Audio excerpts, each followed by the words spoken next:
The only thing harder than starting a creative project is finishing it once the finish line is in sight.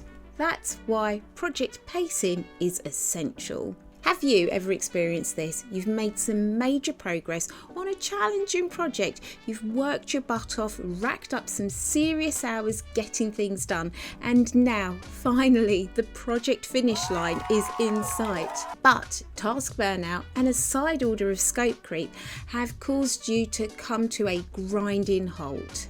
Yup. Hitting the wall is real, everybody will experience it, especially creatives. It's what Steven Pressfield refers to as resistance showing up. It always rocks up to crash the party and it aims to kill, to borrow from his book The War of Art.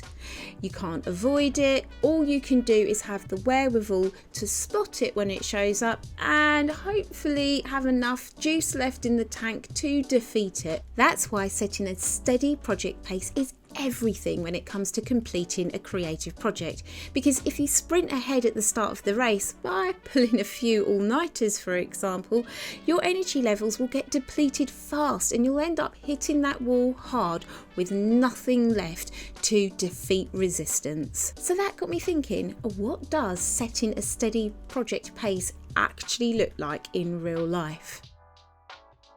Hey there planner friend, I'm Chloe and I'm the creator behind this YouTube channel, and I've recently been listening to the Audible book Effortless by Greg McKeown, and he says when it comes to pace, slow is smooth and smooth is fast.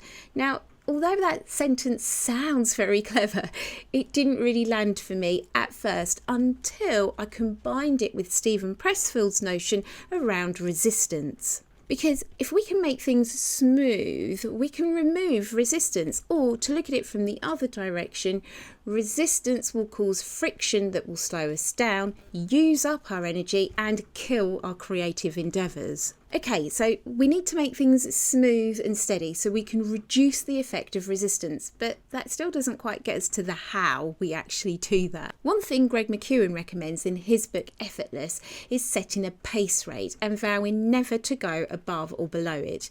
For example, he says you could vow to write 500 words per day, no more, no less. However, that vow is great if you're writing a book and you've got a manuscript that you need to hand in at a specific date. But what if you're a designer working on a creative project with loads of different types of tasks? Or what if you're a content creator researching and writing for YouTube videos or Substack articles? What do you do then? Time for task Tetris. Now, I don't know if I'm allowed to use the word Tetris, but I just did. One thing I found works really well for me is to use a daily insert within my planner. And what I like to do is to time block within that daily insert. I can see my slice of day that I've got to work with and easily start to look at where I can slot in my tasks and my commitments and block out time. Do you see what I did there? Slotting in blocks of time. That's where task Tetris idea came from. Yeah, okay. It's bad, I know.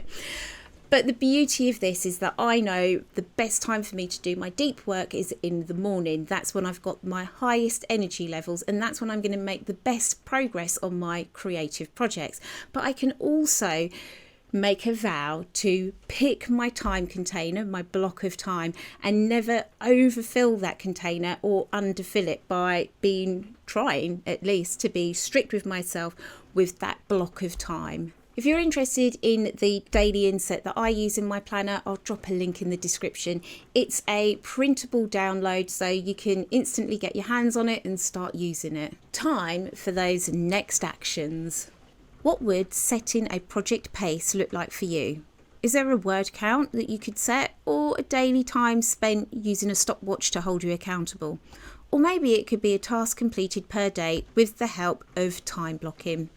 Choose a pace definition that makes the most sense for you and your project and vow to stick to it as best you can. Trust that resistance will rock up even with a steady pace, but you should hopefully have enough energy to spot it and defeat it.